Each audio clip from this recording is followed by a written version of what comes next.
Hello everybody, this is Digraj Singh Rajput. Welcome to Magnet Brains. इस video में हम क्या पढ़ने वाले हैं? इस वीडियो में हम पढ़ेंगे व्हाट आर राइट्स। पहला टॉपिक, इंपॉर्टेंट टॉपिक और सबसे मजेदार टॉपिक इस चैप्टर का। पिछले वीडियो में मैंने आपको बेसिक थीम समझाई थी कि चैप्टर किस बारे में है, और मैंने आपको यह बताया था कि हम कौन कौन से टॉपिक्स पढ़ने वाले हैं उस चैप्टर में। अब यहां से क्या कहानी है, यहां से जो आगे पूरी कहानी चलने वाली, तो वो सिंपल सी सटीक सी ये है कि आप वन बाय वन सारे टॉपिक्स को अनफोल्ड करते चले जाओगे। अब राइट्स चैप्टर पढ़ना है तो सबसे पहला सवाल यही आता है कि व्हाट आर राइट्स। हम अमूमन क्या कहते हैं कि राइट्स मतलब हमारे अधिकार, और हम वहां पे डिबेट खत्म कर देते हैं, क्वेश्चन खत्म कर देते हैं, फुल स्टॉप लगा देते हैं। राइट्स मतलब क्या है? हमारे अधिकार, पूर्ण विराम। लेकिन ऐसा नहीं है। आप कौन हो? ठीक है, शक्तिमान नहीं हो। आप क्या हो? आप पॉलिटिकल साइंस की स्टूडेंट हो। अब आपसे पूछा गया व्हाट आर राइट्स, तो आपको उसकी रूट्स समझना होगी। ठीक है, राइट्स की रूट्स समझना होगी। आप नहीं समझोगे तो कौन समझेगा? ठीक है, तो try to understand the dynamics of the concept. ये जो कंसेप्ट है राइट्स, जो एक वैल्यू है, ठीक है, एक आइडिया है, पॉलिटिकल आइडिया, इसका पूरा के पूरा जो डायनामिक्स है ना, मतलब इसके अलग अलग डायमेंशन से इसको समझने की कोशिश करना। ठीक, एक डेफिनेशन है हमारे पास, ठीक, मोटा माटी, जो हमें बताती है कि राइट्स क्या होते हैं, एक राइट क्या होता है। ठीक है, मोटा माटी क्या होता है, मोटे ही मोटे में बता रही है आपको, पूरी कॉम्प्रिहेंसिव डेफिनेशन है। और इस डेफिनेशन को पढ़ने के बाद में इसका आपको क्या करना है, इसके बाद में इसको अच्छे से एनालाइज करना है, इसका पोस्टमार्टम करना है और देखना है कि हर एक शब्द की सिग्निफिकेंस है। ठीक, तो क्या है देखो, a right is essentially an entitlement और अ जस्टिफाइड क्लेम। वाह करो। ठीक है, तो right is essentially an entitlement or justified claim. These claims should be legitimate claims. ठीक है, आप जो क्लेम कर रहे हो वो legitimate claim होना चाहिए, recognized by society and necessary for leading a life of respect and dignity and our well-being. बहुत सारे डायमेंशन है इस डेफिनेशन में। डेफिनेशन अपने आप में कॉम्प्रिहेंसिव है। ठीक है, अगर आपके टीचर सही में चीजों को अच्छी तरह से कंसेप्ट से समझाते हैं, ये डेफिनेशन देखेंगे ना, वो आप जब लिखोगे आंखों में से आंसू झलक आएंगे उनकी। ठीक है, लेकिन आपको इसे एक्सप्लेन भी करना होगा। तो ये डेफिनेशन सिर्फ एक नंबर में परफेक्ट है। इसको एक्सप्लेन कैसे करना है, तो देखो, राइट्स क्या? Right is essentially an entitlement और अ जस्टिफाइड क्लेम। तो एंटाइटलमेंट मतलब क्या होता है? What are entitled to as to us. ठीक है, to us, what are entitled to us as citizens, individuals and human beings. ठीक है, अब ये इग्नोर करना है आपको, जो स्लाइड में एरर्स है, समझना इस चीज को। एंटाइटलमेंट मतलब क्या होता है कि जो हमें एंटाइटल्ड है as a human being, as a citizen, as कह सकते हैं क्या, एज ए इंडिविजुअल। ठीक, मतलब जो हमारे ऊपर ड्यू है ना, जो हमारे ड्यू है, मतलब जो हमारे ऊपर नहीं, जो हमारा ड्यू है, जो हमें लेना है, वो हमारे अधिकार होगा एक तरह से। ठीक है, तो अधिकार क्या होते हैं? Right is essentially an entitlement. एक एंटाइटलमेंट होता है कि आप किसी भी चीज को अधिकार से क्यों मांगते हो, क्योंकि उस पर आपका अधिकार होता है। आपका क्या होता है? एंटाइटलमेंट होता है उस चीज पे, तभी आप उस चीज को क्लेम करते हो। ठीक है, तो इस तरह से राइट्स जो होते हैं आपके एंटाइटलमेंट होते हैं। अब आपका क्या होता है, तो फॉर एग्जांपल जैसे बताता हूं मैं, जैसे आप क्या बोलते हो कि मुझे जीने का अधिकार है। क्यों? क्योंकि आपकी लाइफ पे आपका अधिकार है ना, तो आप क्या बोलते हो? Right to life, give me my right to life. आप मेरी जान नहीं ले सकते हो कोई भी। ठीक है, जेल में डाल दिया जाएगा आपको। क्यों? क्योंकि मेरी जान पे मेरा अपना एंटाइटलमेंट है। आगे ना समझ में? तो ये राइट जो होते हैं उस वही राइट होंगे जिसपे आपका अधिकार हो। ठीक है, आप ऐसा नहीं बोल सकते हो कि आपकी जान में ले लूंगा, ठीक है, ये मेरा अधिकार है। क्यों? क्योंकि उनकी जान वो उनका अधिकार है। ठीक है, आगे समझ में? तो इस तरह से राइट क्या हो गया? Right is essentially an entitlement और a justified claim. Justified claim का मतलब क्या होता है? अब देखो, अब एंटाइटलमेंट है, आपका क्लेम है, आप जिस चीज को क्या करते हो, जिस चीज को आप मांग सकते हो, आप बोल सकते हो कि ये मेरा अधिकार है। ठीक है, तो जस्टिफाइड क्या होता है? आप देखो, समझो, इसका मतलब ये नहीं कि आप कुछ भी मांगो। जस्टिफाइड का सिंपल सा मतलब क्या होता है? These entitlement must be justified. ठीक है, जो आप बोलते हो कि I am entitled over this, ठीक है, as a citizen, as individual, as a human being. ठीक है, तो अब एक चीज देखो, हर डेफिनेशन के हर डायमेंशन से आपको एक नई चीज जानने को मिलेगी कि राइट्स जो होते हैं जरूरी नहीं कि सिर्फ देश के नागरिकों को ही मिले। ठीक है, वो rights as a human being भी मिल सकते हैं। जैसे अब कोई अमेरिकन आ गया इंडिया में, तो उसे वोटिंग राइट नहीं मिलेगा, राइट टू वोट वो नहीं मांग सकता। क्यों? क्योंकि वो हम सिटीजन को ही देंगे। लेकिन ऐसा नहीं है कि उसको दूसरा अधिकार नहीं मिलेंगे। राइट टू लाइफ उसे इंडिया में भी मिलेगा। आगे समझ में? तो एक एक लाइन जो एनसीईआरटी में लिखी रहती है ना, उसके पीछे एक एक एक्सप्लेनेशन होता है। ऐसे अगर पढ़ने बैठ जाएंगे तो मैं 4 दिन तक तुम्हें एक ही चैप्टर पढ़ा सकता हूं। ठीक, लेकिन हम क्या करते हैं, अब सारी मतलब चीजें हैं, टाइम कॉन्स्टेंस है, सब कुछ है, तो उन सारी चीजों को कंसीडर करते हुए जो क्रक्स है वो समझाते चलता हूं। ठीक है, तो राइट्स क्या हो गए? Right is an essentially entitlement. आगे एंटाइटलमेंट वो इंडिविजुअल का हो सकता है, सिटीजन का हो सकता है, ह्यूमन बीइंग का हो सकता है। ठीक, अब these entitlements must be justified, ये जस्टिफाइड होना चाहिए। और मतलब आप जो भी क्लेम करोगे ना, ठीक है, एंटाइटलमेंट और जस्टिफाइड क्लेम, मतलब आप जो भी क्लेम करोगे, आप बोल रहे हो कि सर ये मेरा राइट है कि मैं आपकी जान ले लूं, ठीक है, तो ये जस्टिफाइड नहीं है ना कहीं से कहीं तक, आया ना समझ में। राइट वही होगा जो जस्टिफाइड होगा, जो जस्टिफाइड नहीं है वो आपका अधिकार बन ही नहीं सकता है। तो ये पॉइंट ध्यान रखना क्या कि these entitlements must be justified, इन्हें आपको जस्टिफाई करते आना चाहिए। इन्हें आप ये बता सकते हो कि वो उस चीज पे आपका क्लेम इसलिए क्योंकि ये है। जैसे फॉर एग्जांपल लेते हैं क्या कि राइट टू रिलीजन हम बात करें कि आपको राइट टू रिलीजन, जैसे इंडिया एक सेक्युलर कंट्री है और फ्रीडम ऑफ रिलीजन है आपको, आप जिस रिलीजन को फॉलो करना चाहे, जिस रिलीजियस आइडिया को अडॉप्ट करना चाहे, नहीं करना चाहे, हर चीज की आपको आजादी है, ठीक है। तो वो आपका राइट क्यों, क्योंकि आप उसे जस्टिफाई कर सकते हो, बोल सकते हो इंडिया एक सेक्युलर कंट्री, हमारे कॉन्स्टिट्यूशन में लिखा है, एज ए ह्यूमन बीइंग है, मेरी कंसाइंस पे छोड़ दो आप, ठीक है। तो वो अधिकार आप क्यों मांग पा रहे हो, क्योंकि आप उसे जस्टिफाई कर पा रहे हो, आप उसे प्रूव कर पा रहे हो, ठीक। तो आप जो भी एंटाइटलमेंट, जो भी क्लेम करोगे वो जस्टिफाइड होना चाहिए।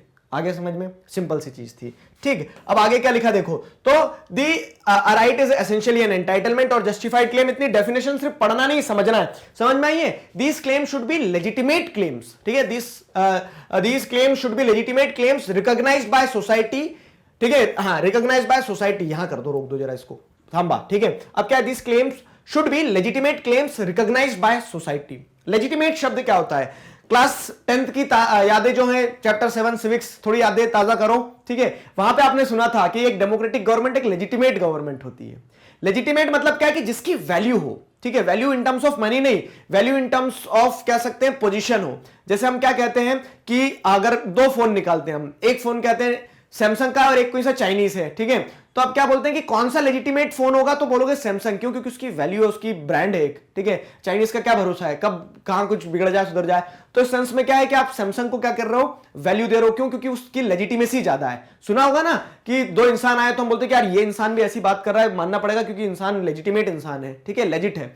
तो उस तरह से आपको समझना होगा लेजिटिमेट मतलब क्या होगा, जिस चीज की वैल्यू हो। तो आपके क्लेम्स जो हैं वो जस्टिफाइड भी हो सकते हैं, ठीक है, वो मतलब आपका एंटाइटलमेंट भी हो सकता है, लेकिन वो होना क्या होना चाहिए, this claim should be legitimate claims. Legitimate क्या होता है, legitimate means which are recognised by the society. जैसे आपने सिविक्स में देखा होगा, डेमोक्रेटिक गवर्नमेंट को आप लेजिटिमेट गवर्नमेंट क्यों कहते हो, वो जैसी भी हो, करप्ट हो, किसी की सुनती ना हो, कुछ भी करती हो डेमोक्रेटिक गवर्नमेंट, लेकिन वो लेजिटिमेट इसलिए होती है क्योंकि उसे हमने चूज किया है। अब आप आपके द्वारा लिए गए डिसीजंस पे तो ऐसा नहीं बोलोगे ना गलत लिए, ठीक है। तो उस तरह से क्या है कि सोसाइटी जिस चीज को मानेगी वही एक लेजिटिमेट क्लेम कहलाएगा, ठीक है। आपके बोल देने से कोई चीज राइट नहीं बन जाएगी।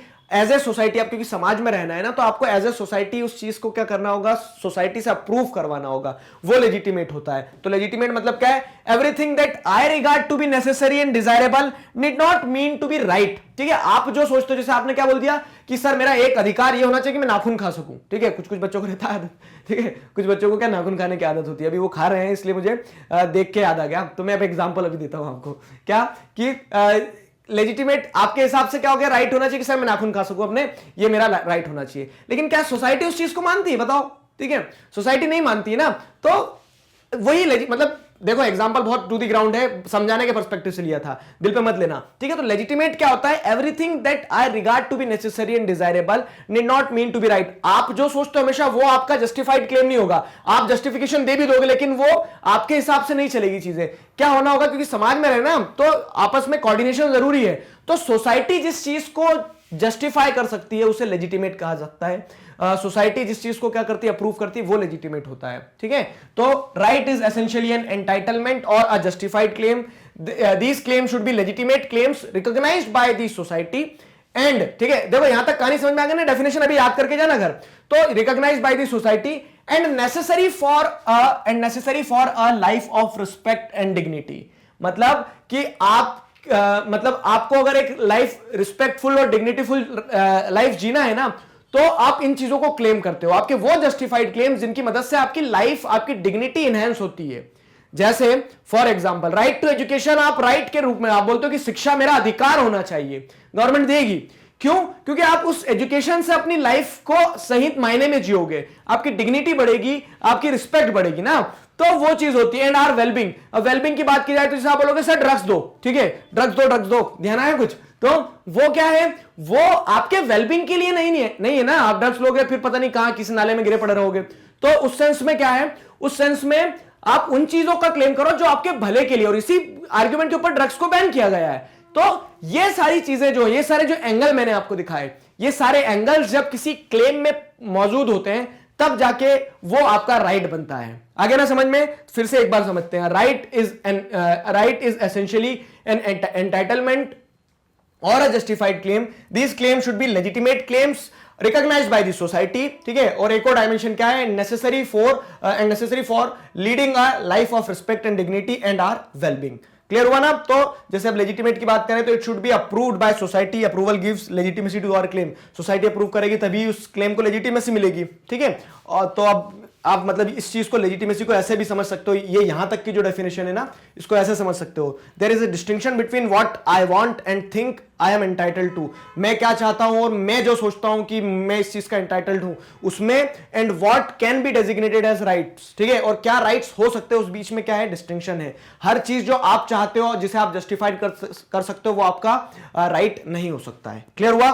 चलो आगे बढ़ते हैं। आगे देखो क्या है, तो राइट्स क्या है, राइट्स एक तरह से claim necessary for leading a life of respect and dignity, जो मैंने बताया, ठीक है, कि राइट्स वो क्लेम होते हैं जिनकी मदद से आप क्या कर लेते हो, एक लाइफ, रिस्पेक्टफुल लाइफ, एक लाइफ फुल ऑफ डिग्निटी जी सकते हो। तो उसके एग्जांपल कुछ है, एग्जांपल से और अच्छी चीजें समझ में आएगी। देखो जैसे क्या है, राइट टू लाइवलीहुड, ठीक है। Right to livelihood is very necessary for leading a life of dignity. और अब इसी चीज को ध्यान में रखते हुए इसे एक राइट बनाया गया, एक अधिकार दिया गया कि आपके पास में क्या होना चाहिए, काम करने का अधिकार होना चाहिए। क्यों?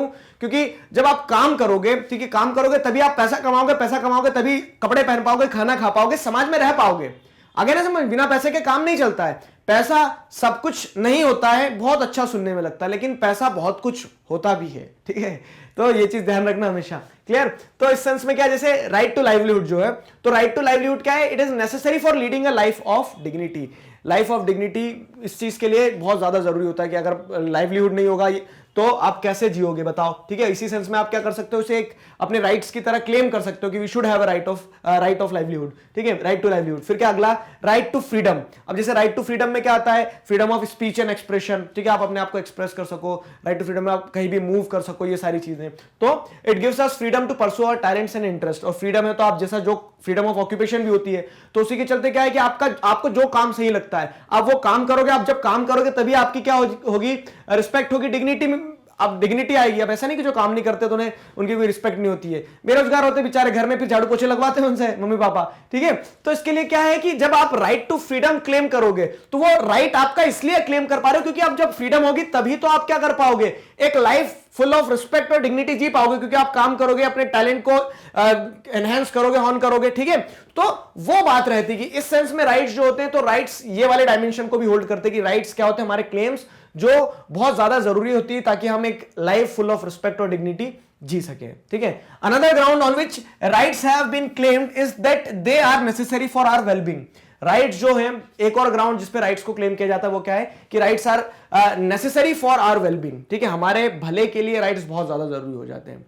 हमारे भले के लिए राइट्स कैसे जरूरी हो जाते हैं, देखो, तो हम अगर क्लेम करें, मान लो फॉर एग्जांपल बता रहा हूं, क्या बोल रहे हो कि I should have rights to have weapon, ठीक है। तो आप क्या बोल रहे हो कि मुझे हथियार रखने का अधिकार दो, और वो आपने हथियार रख लिया, किसी को गोली वोली मार दी, अब आप जेल में चले जाओगे, कंट्रोवर्सीज होगी बहुत ज्यादा। तो इसी के लिए क्या है कि आप बोलो कि हथियार रखना जरूरी है मेरे पास, ठीक है, तो वो आपका वेलबिंग नहीं हो रहा, वो आपको उल्टा घाटे में पहुंचा सकता है। वेलबिंग का एग्जांपल सही क्या रहेगा, जैसे हम देखें तो राइट टू एजुकेशन, आप एजुकेशन क्लेम कर रहे हो कि मुझे शिक्षा मिलना चाहिए, ठीक है, राइट टू एजुकेशन को एक राइट की तरह क्लेम कर रहे हो, तो वो आपका वेलबिंग कैसे प्रमोट करती है। तो अब जब आप एजुकेशन लोगे ना, तो it will help you to develop your capacity to reason, ठीक है, आपको सोचने की, समझने की।